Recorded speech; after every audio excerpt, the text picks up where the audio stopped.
So hello everyone, ako day si James Alales na ako karon para mag-discuss sa atong circular queue. So unsa man ni circular queue? A circular queue is the extended version of a regular queue where the last element is connected to the first element, thus forming a circle-like structure. So in real life, ang kaning circular queue is muna siya og linya.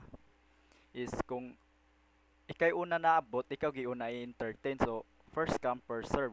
So nako example nga program na akong i-discuss.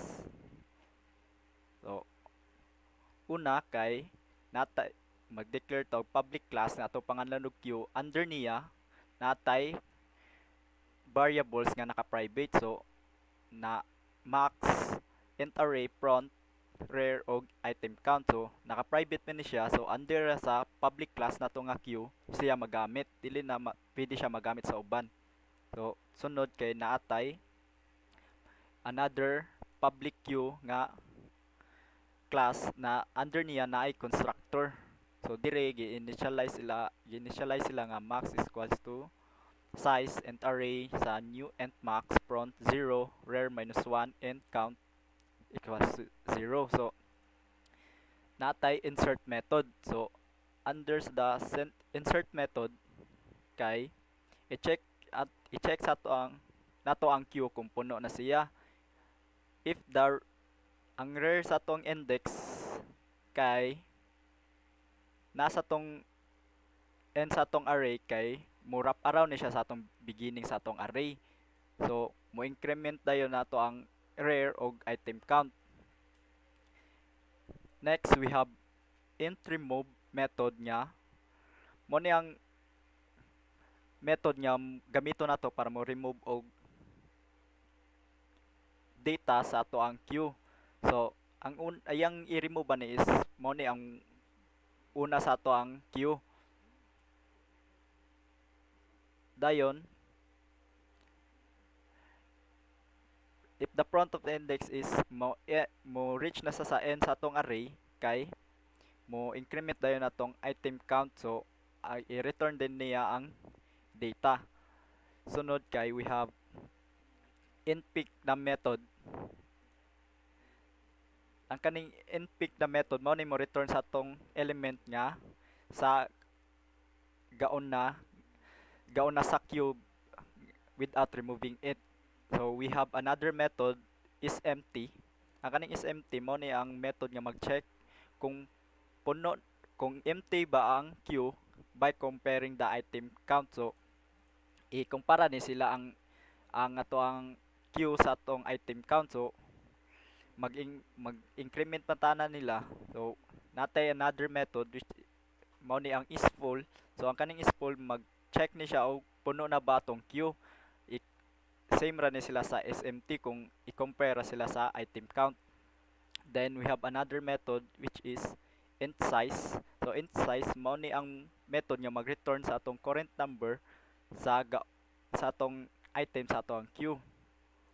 Next, we have mo declare taog another class na atong pangalan og queue demo. Then under niya na atong main method. Then ato ang instantiation. So under niya na naatay mag-insert tawag items, 5 ka items and magamit ta sa ato ang insert method. Next is mag-insert japon ta another item, then check kung puno ba ang ato ang queue by paggamit sa ato ang sa atong is full nga method. So natay block of code nga mo print sa queue is full kung ma-fulfill niya kani nga condition. So sunod we have mag-declare tawag int num queue remove. So ang kaning queue remove is mag-remove ta method dayon i-store na to ni siya sa ato ang is katong ganihatong remove nga method kay mo gamit ta mo remove atong una nga for example dire ato ni i-remove ang 3.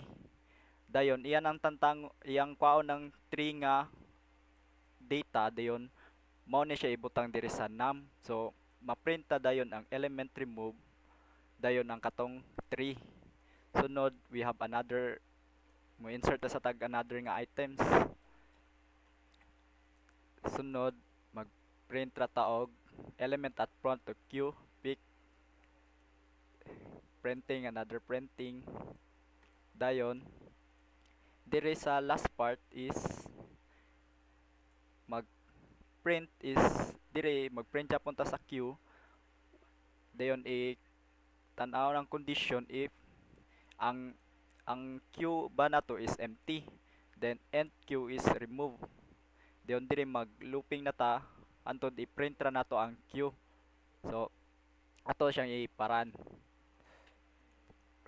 So mao ni siya ang ato ang output. So ganiha mao ni siya ang queue is full. So makita, so atong i-trace ato ang output. So dire mag-start ta sa main method. So nag-instantiation man ta dire q equals new q. So int data niya kay 6. So madto ta sa q. So dire under sa q is dire kay dire nga part is mag-declare ay anaram ta sa atong variable. So wala ra. So musud ta dire. Dayon mag-insert ta din tag item. So gamit na tag insert method. So ang 3, so insert tag 3. So moadto ta sa insert method ato. So int data, so 3 man to. Dayon is kaning is full nga method i-check ang ato ang queue kung puno ba. So false man, so mo proceed ta dire. So mo false man siya, so ato ang rare kay mahimo gyapon siya og -1. So ang atong item count ro mahimo na siya 1. Dayon proceed dayon ta sa 5. So insert ta 5, balik gyapon ta dire. Dayon false man gyapon siya kay wala pa mapuno atong sa ato ang array. We have 6 data man. So proceed dayon mo increment din ta sa ato ang rare, mahimo na siya 1. Then atong item count mahimo na siya 2. Then proceed ta dire sa 9. So same process ra siya para ma-print ni siya tanan. So for example, naa na taron queue nga 3 5 3 5 3 5 9 11 ay 1 and 12. So ang kani is ilang corresponding nga index. So 0 0 1 2 3 and 4. So natay 5 na ka index. So mo insert ta another 15. So same process japon, mahimo na siya 5. Dayon ang atong item count mahimo na siya 6. Dayon mo proceed ta ani nga if nga statement. So q is full. So ang is full nga method is i-check man kung ma-triggered ba ni siya.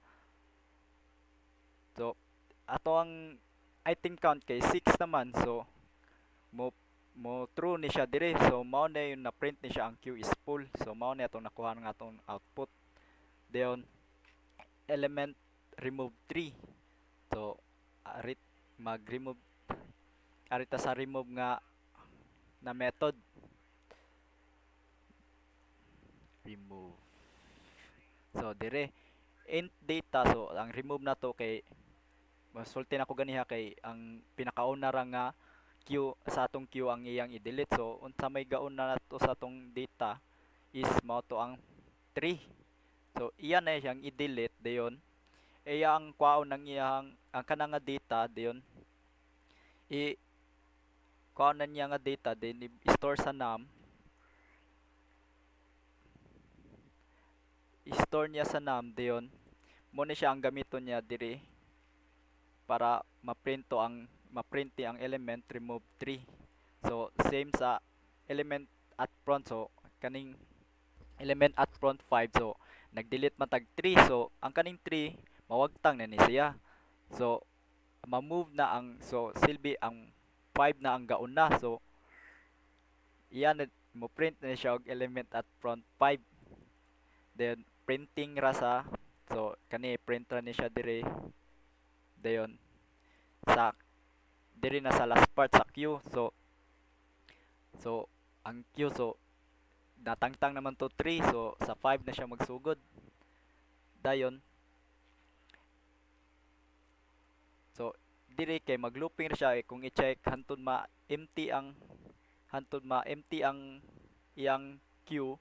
Dayon ang katong 3 kay ilisan sa 5, so mo mo insert ta another item, so 27. So balik ta sa insert method. Dayon same process ra ganiha, i-check daan kung puno na ba ang queue, which is false kay wala pa. Dayon mo increment ang item count. Dayon nang rare sad mo to maisbog ang maisbog ang kaning 5, mo na siya mo puli sa 3. Then mo ma-insert ang 27 o 28. So mao ni ay ang 27 kay 6 ra man na to ang size. So mo ni siya na print ang output. That's all. Unta na amoy na katunan sa akong explanation.